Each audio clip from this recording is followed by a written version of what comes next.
Hey everyone! Today you are going to be playing a game called Lotto, which is really similar to bingo. So you're going to play in groups of two, three, or four. And one of you is going to need to be the caller, and then the other person can be finding the board. And then you guys can switch back and forth each time.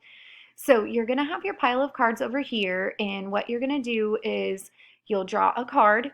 You'll find that same exact card with the same ending. So for example, if I have the word brush, I'm looking at the ending sounds. So I take the SH and I'm going to find another one on the bingo board that has the exact same one. So I would find crush and I'm going to move my little token onto crush because they both have the sh sound at the end.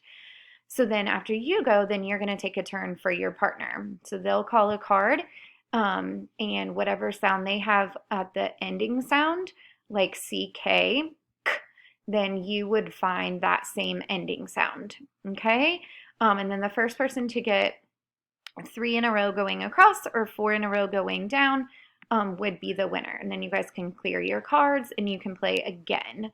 Then when you are done, you are to write down three words on an index card and highlight the ending sounds, which would be the ending digraphs. So maybe you write down another word that has SH at the end, or you find another word that has CK at the end, and then you're going to highlight it and turn that in. Okay? Well, you guys have fun.